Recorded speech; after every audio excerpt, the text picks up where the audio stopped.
Un homme disparaît sans laisser de traces dans une caserne de pompiers au cœur de la nuit.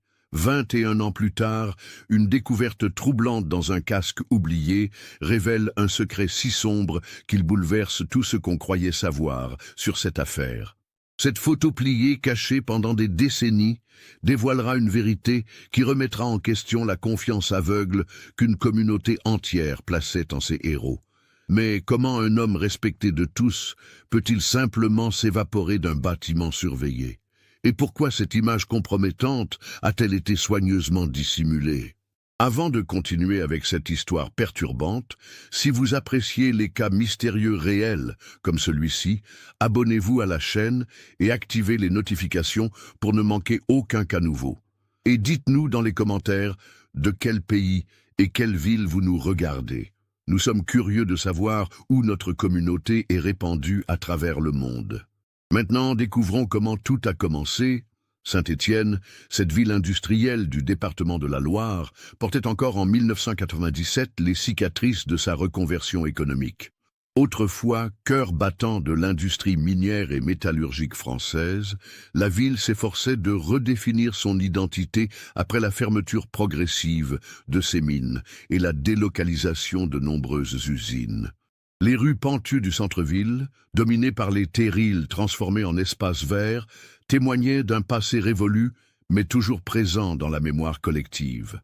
C'est dans ce contexte de mutation urbaine que Thomas Mercier exerçait son métier de sapeur-pompier depuis 13 ans. À 34 ans, cet homme de taille moyenne aux cheveux châtains et aux yeux verts perçants incarnait l'image du pompier dévoué que chaque citoyen espère voir arriver en cas d'urgence. Né et élevé dans le quartier de Tarentaise, Thomas connaissait Saint-Étienne comme sa poche. Chaque ruelle, chaque bâtiment, chaque recoin de cette ville qu'il avait vu grandir. Son engagement professionnel dépassait largement le cadre de ses obligations. Volontaire dans une association d'aide aux jeunes en difficulté, Thomas consacrait ses heures libres à encadrer des adolescents du quartier de Montrénaud, l'une des zones les plus défavorisées de la ville. Il organisait des activités sportives, aidait aux devoirs et servait souvent de figure paternelle à des enfants en manque de repères. Ses collègues de la caserne centrale de la rue de la Monta le respectaient autant pour sa compétence technique que pour son sens moral irréprochable.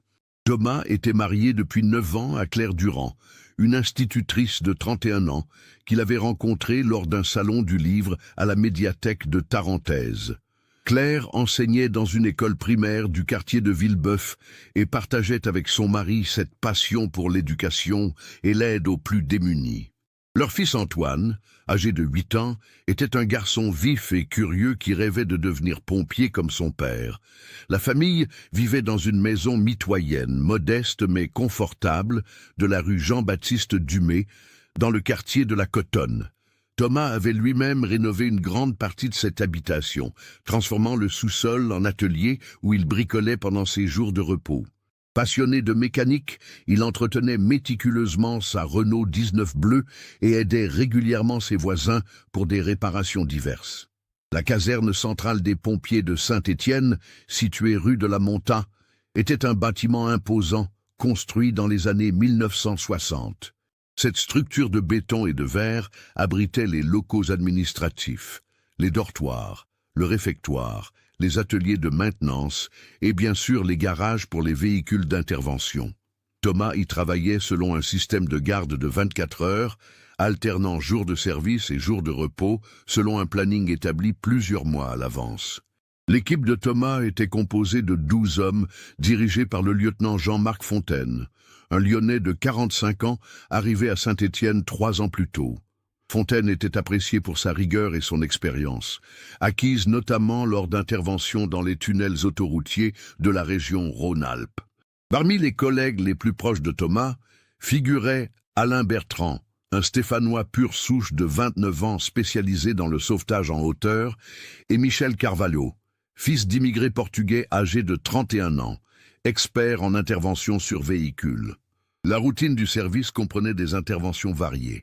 Incendie domestique et industriel, accident de la route sur l'A72 qui contourne la ville, secours à personne, inondations lors des crues occasionnelles du Furan et interventions techniques diverses. Thomas excellait particulièrement dans les opérations de désincarcération et avait suivi plusieurs formations spécialisées au Centre national de formation de Nainville-les-Roches. Le dimanche 23 novembre 1997 s'annonçait comme une journée ordinaire. Thomas avait passé l'après-midi en famille, aidant Antoine à construire une maquette d'avion dans l'atelier du sous-sol. Claire préparait déjà les cours de la semaine suivante quand Thomas monta s'habiller pour prendre son service de nuit à 19 heures. Il portait ce soir-là un jean bleu, un pull en laine gris tricoté par sa mère et ses chaussures de sécurité qu'il lacait toujours méticuleusement. Le trajet entre son domicile et la caserne ne prenait que 12 minutes en voiture. Thomas avait l'habitude de passer par la rue Michelet, puis la place du Peuple, avant de rejoindre la rue de la Monta. Ce soir-là, il s'arrêta comme souvent chez le buraliste de la place Fournéron pour acheter le journal L'Essor et quelques bonbons qu'il partagerait avec ses collègues pendant la garde. À 18h55, Thomas franchit les grilles de la caserne et salua Marcel Guillon, le gardien de service. Guillon, employé depuis 15 ans, se souvenait parfaitement de cette arrivée. Thomas semblait de bonne humeur, lui avait demandé des nouvelles de sa fille qui passait le baccalauréat et avait plaisanté sur le match de football que l'AS Saint-Étienne devait disputer le mercredi suivant contre Auxerre. La prise de service s'effectua normalement. L'équipe sortante, dirigée par le sergent Paul Martignon, transmit les consignes usuelles. 2 véhicules étaient en révision technique. Une fuite d'eau mineure avait été signalée dans le vestiaire des sous-officiers et une inspection départementale était prévue pour la semaine suivante. Rien d'exceptionnel selon les standards habituels de la caserne. Thomas enfila sa tenue de service réglementaire. Pantalon et veste ignifugés, bleu marine, bottes de sécurité, et rangea son équipement personnel dans son casier numéro 17. Il accrocha sa veste civile dans l'armoire métallique, plia soigneusement son pull et plaça ses chaussures de ville dans le compartiment inférieur. Ses collègues se souvenaient qu'il avait vérifié le contenu de ses poches avant de tout ranger, habitude qu'il avait contractée après avoir oublié ses clés de voiture plusieurs mois auparavant. La soirée débuta par la vérification routinière du matériel. Chaque véhicule fut inspecté selon une liste de contrôle précise. Niveau des fluides, pression des pneus, état des équipements de secours, fonctionnement des systèmes de communication. Thomas était responsable de la grande échelle Metz L32, un véhicule imposant qu'il connaissait parfaitement et qu'il entretenait avec un soin méticuleux. Vers 20h30, l'équipe reçut son premier appel. Un accident de circulation avenue de Rochetaillé, impliquant 2 véhicules sans gravité apparente. Thomas, Alain Bertrand et Michel Carvalho partirent avec le véhicule de secours routier. L'intervention dura 1 heure. Désincarcération d'un conducteur légèrement blessé, sécurisation de la chaussée et nettoyage des débris.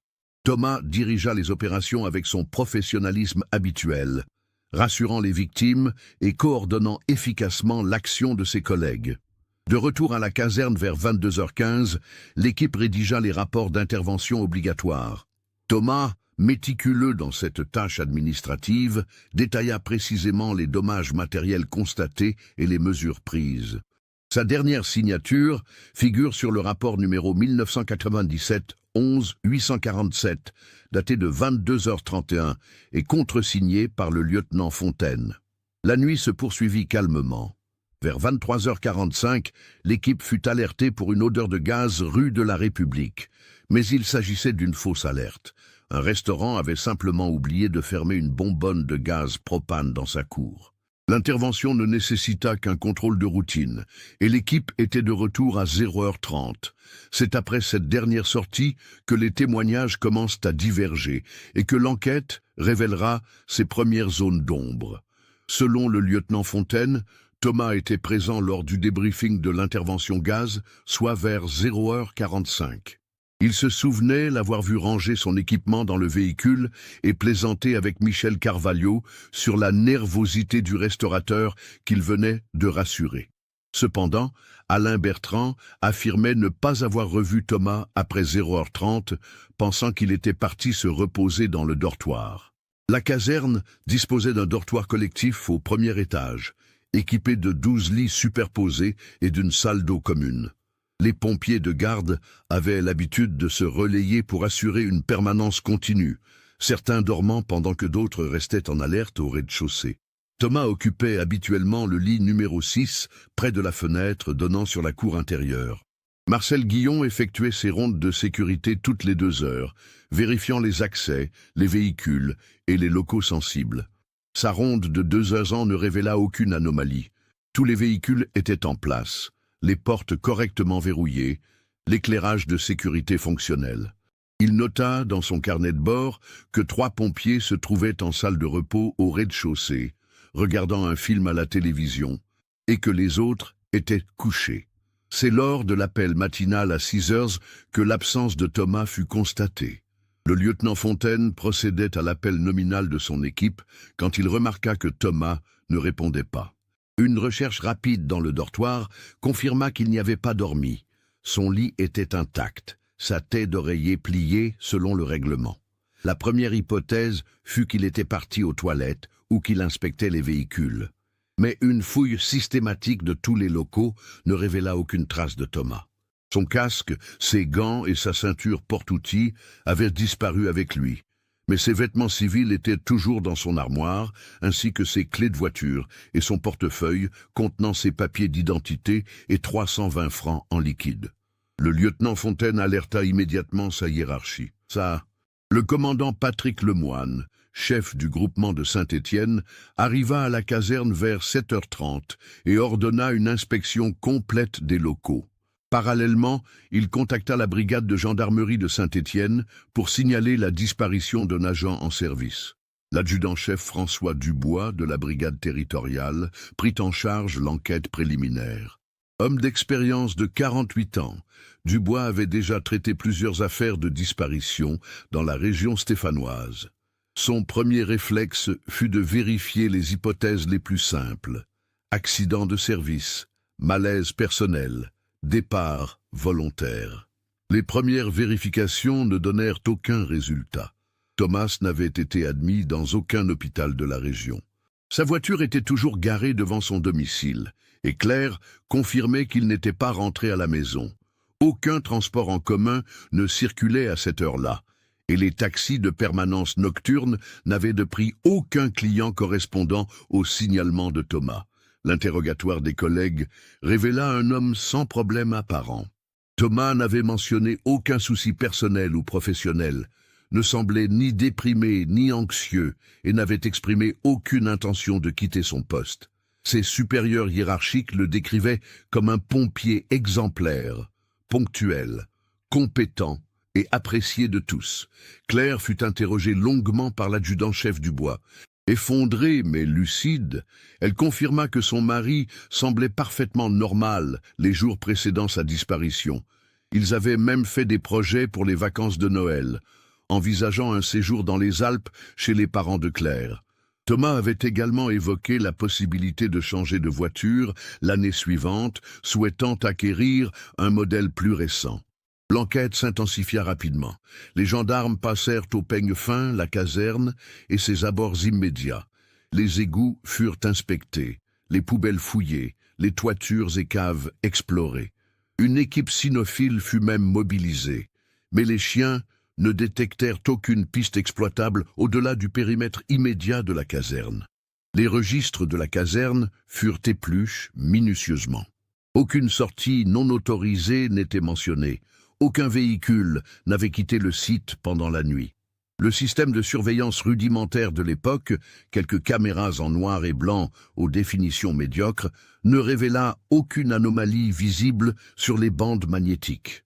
L'enquête de voisinage dans le quartier de la rue de la Monta ne donna aucun résultat significatif. Quelques habitants signalèrent avoir entendu des sirènes pendant la nuit, mais cela correspondait aux 2 interventions documentées. Personne n'avait remarqué d'activité suspecte, de véhicules inhabituels ou de présence anormale aux abords de la caserne. Les semaines qui suivirent furent un cauchemar pour Claire et Antoine. La disparition inexpliquée de Thomas occupait quotidiennement les colonnes du journal local Le Progrès et alimentait toutes les conversations dans la ville. Des battues furent organisées par des bénévoles dans les environs de Saint-Étienne, fouillant les bois de la Côte-Chaude, les berges du Furan et les friches industrielles abandonnées. Claire refusait d'envisager la mort de son mari. Elle multipliait les appels téléphoniques aux hôpitaux de la région, consultait quotidiennement les avis de recherche et contactait même des voyantes dans l'espoir d'obtenir des révélations sur le sort de Thomas. Cette quête désespérée l'épuisa physiquement et moralement, l'obligeant à prendre un congé maladie de plusieurs mois. Antoine, trop jeune pour comprendre pleinement la situation, oscillait entre l'espoir du retour de son père et une colère inexpliquée qu'il manifestait par des troubles du comportement à l'école. Ses résultats scolaires chutèrent drastiquement, et il fallut l'aide d'une psychologue spécialisée pour l'aider à exprimer son chagrin. Les collègues de Thomas organisèrent une collecte pour soutenir financièrement la famille. La municipalité de Saint-Étienne, dirigée par Michel Thiollière, apporta également son aide en maintenant le salaire de Thomas pendant 6 mois et en prenant en charge les frais de scolarité d'Antoine. Cette solidarité, bien que touchante, rappelait cruellement à Claire que la société commençait déjà à considérer son mari comme mort.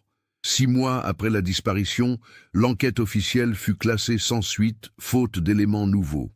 L'adjudant-chef Dubois avait exploré toutes les pistes possibles. Fugue, accident, suicide, enlèvement, crime passionnel. Aucune hypothèse ne résistait à l'analyse des faits. Thomas semblait s'être littéralement volatilisé sans laisser la moindre trace exploitable. Cette conclusion administrative ne satisfaisait personne, à commencer par les collègues de Thomas. Le lieutenant Fontaine, rongé par un sentiment de culpabilité, démissionna de ses fonctions 6 mois plus tard et demanda sa mutation dans une autre région. Il avait développé une obsession pour cette affaire, remettant constamment en question sa version des événements et cherchant désespérément un détail qu'il aurait pu omettre. Alain Bertrand et Michel Carvalho, les plus proches amis de Thomas à la caserne, menèrent leurs propres investigations parallèles. Ils interrogèrent à nouveau tous les témoins, revisitèrent les lieux des interventions de cette nuit fatale et explorèrent des hypothèses que la gendarmerie avait écartées. Leur acharnement touchait leurs collègues, mais ne produisit aucun résultat concret. La vie continua tant bien que mal. Claire reprit son travail d'institutrice, mais changea d'école, ne supportant plus les regards compatissants et les questions bien intentionnées de ses anciens collègues. Elle déménagea avec Antoine dans un appartement plus petit du quartier de Montaut, abandonnant la maison familiale qui lui rappelait trop douloureusement la présence de Thomas. Antoine grandit en portant le poids de cette absence inexpliquée. Adolescent taciturne, il excellait dans ses études, mais évitait soigneusement tout ce qui pouvait l'associer au métier de pompier. À 18 ans, il choisit des études d'informatique et quitta Saint-Étienne pour Lyon, cherchant à échapper à une ville où chaque rue lui rappelait les recherches infructueuses de son père. Claire ne se remaria jamais. Elle entretint quelques relations amoureuses sans lendemain, mais comparait systématiquement ses prétendants à Thomas, ce qui rendait tout engagement durable impossible. Elle développa une méfiance instinctive envers les hommes en uniforme et changea même de médecin quand elle apprit que le sien était ancien pompier volontaire. Les années 2000 apportèrent des évolutions technologiques qui relancèrent périodiquement l'espoir de Claire. L'apparition d'Internet lui permit de consulter des bases de données nationales d'avis de recherche et de contacter des associations spécialisées dans les disparitions. Elle créa même un site web rudimentaire avec la photo de Thomas et un récit détaillé de sa disparition, dans l'espoir qu'un internaute reconnaîtrait son mari. En 2005, l'affaire connut un regain d'attention médiatique quand France 3 Rhône-Alpes consacra un reportage aux disparitions inexpliquées dans la région. Le journaliste Laurent Deschamps interrogea longuement Claire et consulta les archives de l'enquête. Son enquête minutieuse ne révéla aucun élément nouveau, mais sensibilisa l'opinion publique à ce type d'affaires oubliées. Ce reportage eut une conséquence inattendue.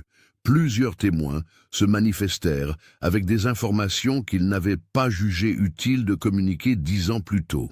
Un camionneur affirma avoir vu un homme en tenue de pompier marcher sur la route départementale 201 vers 3 heures du matin. Mais la description physique ne correspondait pas exactement à Thomas. Une infirmière de l'hôpital Bellevue pensait avoir soigné un pompier blessé dans la nuit du 23 au 24 novembre 1997, mais les registres d'admission ne confirmaient pas cette version. Ces témoignages tardifs, bien qu'encourageants, ne permirent pas de relancer officiellement l'enquête. Ils entretinrent simplement l'espoir de Claire et l'incitèrent à poursuivre ses recherches personnelles avec une énergie renouvelée. En 2010, Claire prit sa retraite anticipée et consacra tout son temps libre à l'affaire de son mari. Elle établit un fichier informatique détaillé de tous les éléments de l'enquête, photographia l'ensemble des documents officiels qu'elle avait obtenus et cartographia précisément tous les lieux liés à la disparition. Cette démarche quasi professionnelle impressionna les rares enquêteurs qui acceptaient encore d'examiner le dossier. Antoine, devenu ingénieur informatique, aidait occasionnellement sa mère dans ses recherches. Il avait développé un logiciel personnel permettant de croiser différentes bases de données et d'identifier d'éventuelles corrélations entre la disparition de son père et d'autres affaires similaires. Cette approche technologique révéla que plusieurs pompiers avaient disparu dans des circonstances mystérieuses en France entre 1995 et 2000. Mais aucun lien direct ne put être établi. L'année 2015 marqua un tournant psychologique pour Claire. Antoine se maria avec une collègue rencontrée à Lyon et lui annonça qu'ils attendaient leur premier enfant. Cette perspective de devenir grand-mère força Claire à envisager l'avenir différemment et à accepter progressivement l'idée que Thomas ne reviendrait probablement jamais.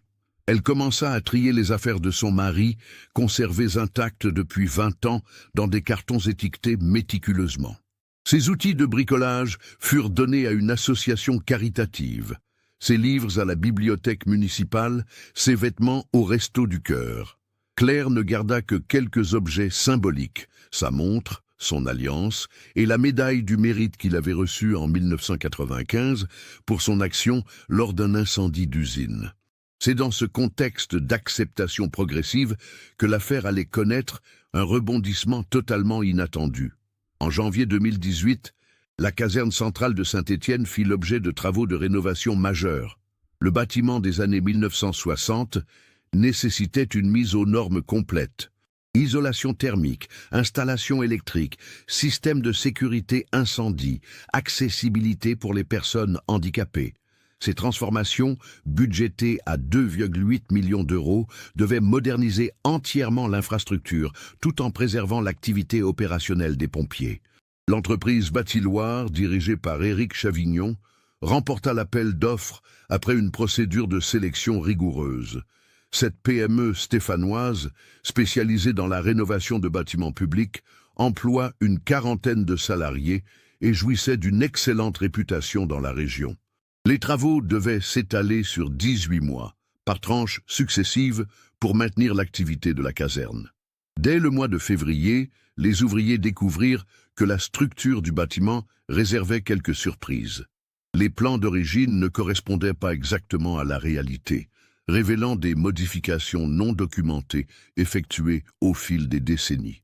Plusieurs cloisons avaient été déplacées, des conduites ajoutées, des espaces condamnés sans qu'aucune archive n'en garde la trace. C'est Jérôme Pichon, un électricien de 35 ans, employé par l'entreprise Bâti-Loire, qui fit la découverte qui allait relancer l'affaire Thomas Mercier. Le 15 mars 2018, Pichon travaillait dans les combles du bâtiment principal, installant de nouveaux câbles pour l'éclairage LED qui devait remplacer les anciens néons. Cette zone, accessible uniquement par une trappe étroite, n'avait visiblement pas été visitée depuis des années. En déplaçant des panneaux d'isolation vétustes, Pichon remarqua une irrégularité dans la structure de la charpente. Une poutre métallique semblait avoir été modifiée pour créer une sorte de cache, dissimulée derrière l'isolant. Intrigué, il éclaira cette zone avec sa lampe frontale et découvrit un espace d'environ 30 cm de profondeur, soigneusement aménagé entre deux poutres. À l'intérieur de cette cachette, Pichon trouva un casque de pompier ancien modèle, du type utilisé dans les années 1990. Le casque, en plastique rouge avec une visière rétractable, portait le numéro d'identification 17, exactement celui qui avait été attribué à Thomas Mercier. Mais ce qui rendit cette découverte vraiment troublante, c'est ce que Pichon découvrit à l'intérieur du casque. Une photographie couleur de format 10x15 cm avait été pliée en 4 et glissée entre la coiffe et la coque du casque. L'image, remarquablement bien conservée grâce à l'abri des combles, montrait Thomas Mercier en tenue civile, dans ce qui ressemblait à un bureau ou un local technique. Il était accompagné de deux hommes que Pichon ne reconnut pas immédiatement.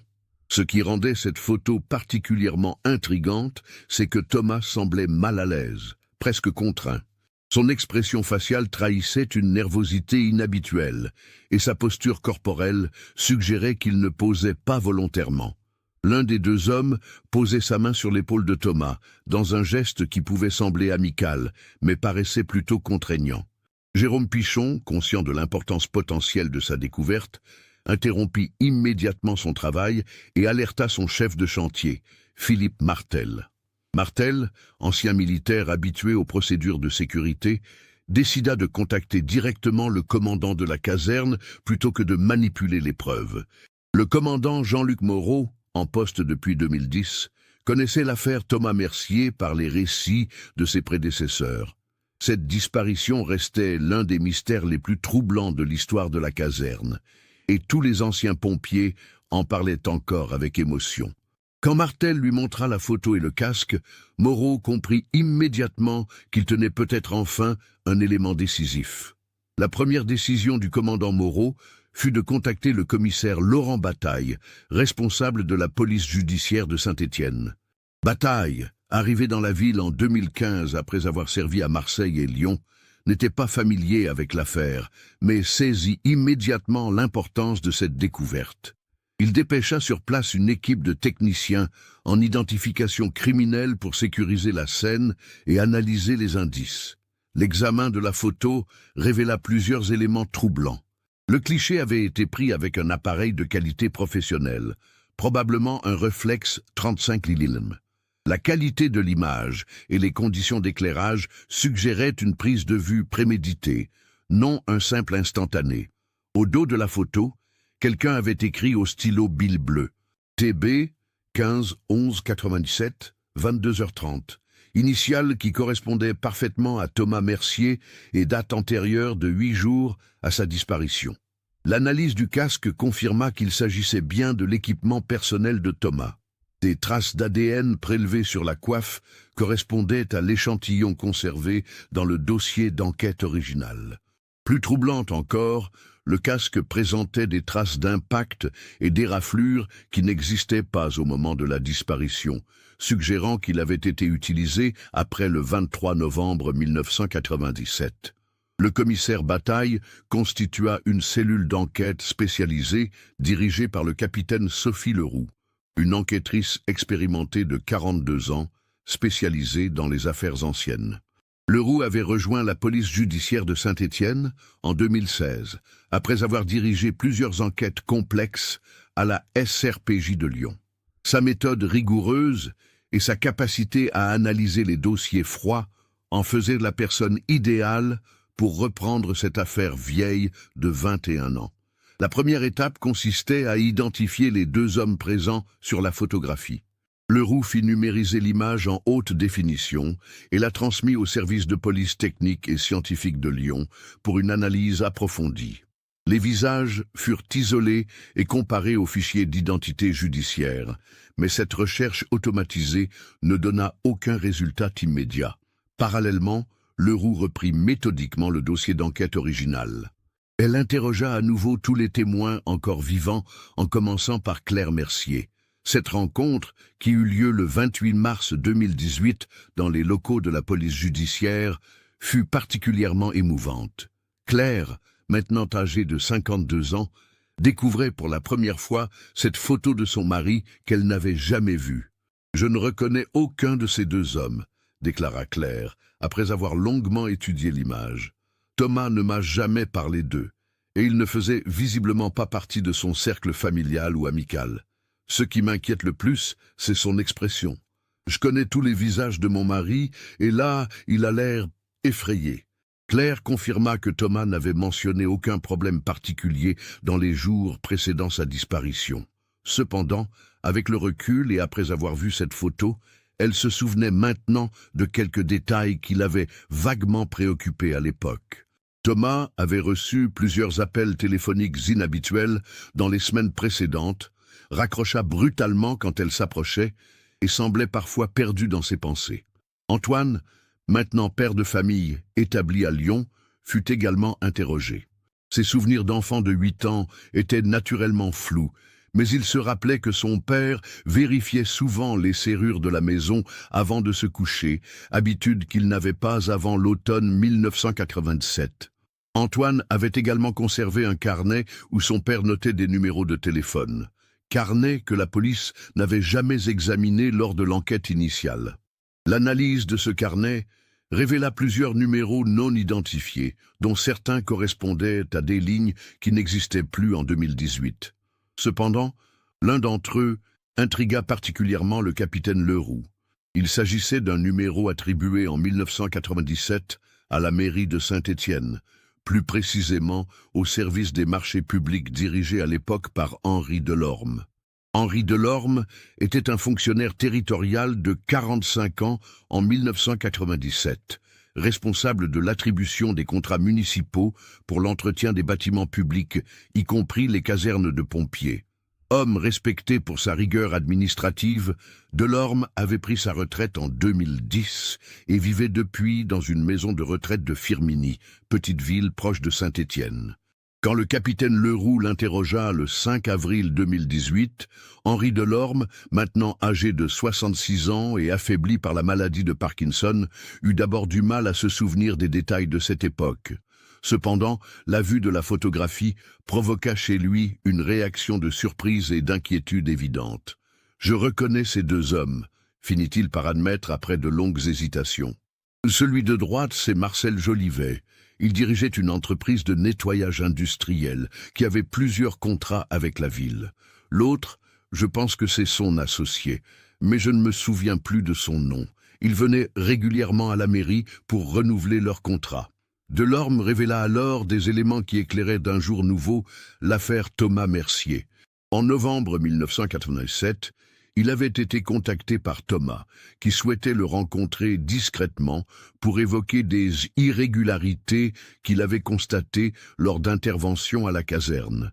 Thomas prétendait avoir découvert que certains travaux facturés à la mairie n'avaient jamais été réalisés et que du matériel de sécurité livré officiellement avait en réalité été détourné. « Thomas m'avait dit qu'il possédait des preuves de ces malversations », continua Delorme. « Il voulait faire le bon choix, mais craignait les répercussions sur sa carrière.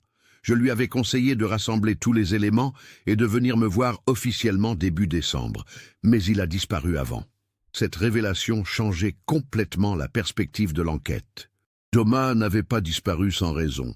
Il était sur le point de dénoncer un système de corruption impliquant des contrats publics et avait probablement été éliminé pour l'empêcher de parler. La photo retrouvée dans son casque pourrait être une preuve qu'il avait rassemblé contre les personnes impliquées. Le capitaine Leroux orienta immédiatement ses recherches vers Marcel Jolivet et son entreprise. Jolivet Nettoyage Industriel avait effectivement obtenu de nombreux contrats avec la ville de Saint-Étienne entre 1995 et 1999, représentant un chiffre d'affaires annuel de plusieurs centaines de milliers de francs. L'entreprise s'était spécialisée dans l'entretien des bâtiments publics sensibles, aux casernes, écoles, hôpitaux, centres techniques municipaux. Marcel Jolivet lui-même s'avéra être un personnage plus complexe qu'il n'apparaissait dans les registres commerciaux. Né en 1952 à Saint-Chamond, il avait créé son entreprise en 1990 après avoir travaillé plusieurs années comme commercial dans une société de produits chimiques. Son associé, identifié grâce aux archives commerciales, était Gérard Fauvette, un ancien militaire reconverti dans la sécurité industrielle. L'enquête approfondie sur leurs activités révéla un modus operandi sophistiqué. Jolivet et Fauvette surfacturaient systématiquement leurs prestations à la ville, livrant des produits d'entretien de qualité inférieurs à ceux commandés, et détournaient régulièrement du matériel de sécurité qu'ils revendaient ensuite sur le marché parallèle. Le préjudice estimé sur plusieurs années atteignait probablement plusieurs millions de francs. Mais Jolivet et Fauvette n'opérèrent pas seuls. L'analyse des documents comptables et des correspondances retrouvées dans les archives municipales révéla l'existence d'un réseau de complicité impliquant des fonctionnaires municipaux, des responsables de services techniques et même certains élus locaux. Ce système de corruption s'était mis en place progressivement, profitant des failles dans les procédures de contrôle des marchés publics. Thomas Mercier avait découvert ce système par hasard lors d'interventions de routine à la caserne. En tant que pompier expérimenté, il connaissait parfaitement le matériel de sécurité et s'était étonné de recevoir des équipements de qualité médiocre alors que les factures correspondaient à du matériel haut de gamme. Ces vérifications discrètes l'avaient mené à constater l'ampleur des malversations. La photo retrouvée dans son casque avait probablement été prise lors d'une rencontre organisée par Thomas pour confronter Jolivet et Fauvette à ces découvertes. L'expression tendue de Thomas et l'attitude des deux hommes suggéraient que cette confrontation ne s'était pas déroulée dans un climat serein. Thomas avait sans doute été menacé et contraint de garder le silence. Malheureusement pour l'enquête de 2018, ni Marcel Jolivet, ni Gérard Fauvette n'étaient plus en mesure de témoigner. Les recherches révélèrent que Jolivet était décédé en 2008 d'un cancer du poumon, tandis que Fauvette avait trouvé la mort en 2003 dans un accident de la route sur l'autoroute A7, près de Valence. Ces décès, survenus plusieurs années après la disparition de Thomas, éliminaient les principaux suspects de l'affaire. Cependant, le capitaine Leroux ne se découragea pas. Elle élargit ses investigations aux complices potentiels du réseau de corruption. Plusieurs noms apparurent dans les documents d'époque: Raymond Piccoli, responsable des achats à la direction technique municipale, André Guillemin, contrôleur des travaux, et surtout Philippe Maréchal, adjoint au maire chargé des finances de 1995 à 2001. Philippe Maréchal, maintenant âgé de 71 ans, avait quitté la politique en 2001 après avoir perdu son poste lors des élections municipales. Il dirigeait depuis une petite entreprise de conseil en gestion locale et vivait dans une villa cossue du quartier de Rochetaillé. Quand les enquêteurs se présentèrent chez lui le 18 avril 2018, Maréchal sembla s'attendre à leur visite. « Je savais bien qu'un jour ou l'autre, cette histoire remonterait à la surface », déclara-t-il au capitaine Leroux. « La disparition de Thomas Mercier me hante depuis plus de 20 ans. Pas une semaine ne passe sans que j'y pense. » Maréchal révéla alors une version des événements qui bouleversa complètement l'enquête. En novembre 1997, il avait effectivement été approché par Thomas qui lui avait présenté des preuves détaillées du système de corruption organisé par Jolivet et ses complices. Thomas possédait des factures falsifiées, des bons de livraison truqués et même des enregistrements audio de conversations compromettantes. Thomas était un homme intègre, continua Maréchal. Il m'a dit qu'il ne pouvait pas fermer les yeux sur ce qu'il avait découvert, même si cela devait lui causer des ennuis. Il voulait que justice soit rendue et que l'argent public soit respecté. Maréchal avait promis à Thomas de diligenter une enquête administrative discrète pour vérifier ses accusations. Mais quand il avait commencé à poser des questions, il avait rapidement compris que le réseau de corruption était beaucoup plus étendu qu'il ne l'imaginait. Plusieurs personnalités influentes de la ville étaient impliquées, y compris des proches du maire de l'époque. « J'ai eu peur », avoua Maréchal. « Peur pour ma carrière, peur pour ma famille, peur des conséquences. J'ai essayé de convaincre Thomas de laisser tomber, de faire profil bas. Mais il était déterminé à aller jusqu'au bout. La nuit du 23 novembre 1997, Maréchal avait été contacté par un intermédiaire qui lui annonçait que le problème Thomas Mercier était réglé définitivement. On lui avait fait comprendre qu'il devait oublier cette affaire s'il tenait à préserver sa tranquillité. Terrorisé, Maréchal n'avait jamais osé contacter la police pour révéler ce qu'il savait. Cette confession accablante révélait enfin la vérité sur la disparition de Thomas Mercier. Le pompier intègre avait été assassiné parce qu'il menaçait de révéler un système de corruption impliquant des millions de francs et de nombreuses personnalités locales. Sa disparition n'était pas un mystère inexpliqué, mais un crime soigneusement organisé pour protéger des intérêts financiers et politiques. Cependant, identifier les commanditaires et les exécutants du meurtre s'avérait complexe. La plupart des protagonistes de l'époque étaient morts ou très âgés. Le réseau de corruption s'était probablement délité naturellement avec le temps et les preuves matérielles avaient disparu. Seule la photo retrouvée dans le casque témoignait encore de cette sombre histoire. Le capitaine Leroux tenta d'obtenir des informations complémentaires en interrogeant les anciens employés de Jolivet Nettoyage Industriel. La plupart ne savaient rien des activités illégales de leur patron, mais l'un d'entre eux, Michel Carbone, ancien chauffeur-livreur de l'entreprise, fournit des détails troublants. Carbone se souvenait parfaitement de la nuit du 23 au 24 novembre 1997 parce qu'il avait été réquisitionné pour une livraison d'urgence inhabituelle. Jolivet et Fauvette l'avaient emmené avec eux dans une camionnette vers 2 heures du matin, prétendument pour récupérer du matériel dans un entrepôt de la zone industrielle de la Plaine. Ils étaient très nerveux, se souvenait Carbone. Jolivet n'arrêtait pas de regarder sa montre, et Fauvette vérifiait constamment dans les rétroviseurs si on n'était pas suivi. Quand on est arrivé à l'entrepôt, ils m'ont dit d'attendre dans la camionnette. J'ai entendu des bruits à l'intérieur, comme s'ils déplaçaient des objets lourds.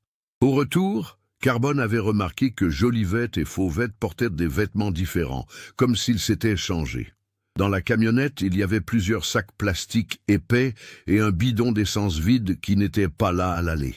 Quand il avait posé des questions, on lui avait sèchement ordonné de se taire et d'oublier cette sortie nocturne. Ce témoignage, bien que tardif, corroborait l'hypothèse du meurtre de Thomas Mercier par Jolivet et Fauvette. L'entrepôt mentionné par Carbone se trouvait à quelques kilomètres de la caserne des pompiers, dans une zone peu fréquentée la nuit. Il était tout à fait possible que Thomas y ait été attiré sous un prétexte quelconque et assassiné sur place. Le capitaine Leroux obtint une commission rogatoire pour fouiller cet ancien entrepôt, maintenant transformé en centre commercial.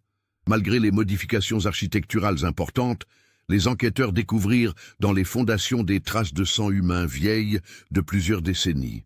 L'analyse ADN confirma qu'il s'agissait bien du sang de Thomas Mercier. Cette découverte majeure permettait enfin d'établir formellement que Thomas avait été assassiné dans ce lieu, probablement dans la nuit de sa disparition. Son corps avait ensuite été transporté et dissimulé dans un endroit que les enquêteurs n'avaient pas encore localisé. Le casque retrouvé dans les combles de la caserne avait été placé là ultérieurement, peut-être par Thomas lui-même avant sa mort, comme une assurance ou un message pour l'avenir. L'enquête révéla également pourquoi cette cache dans les combles était passée inaperçue pendant 21 ans. Les plans de la caserne montraient que cette zone était officiellement condamnée depuis 1985 suite à des travaux de réfection de la toiture.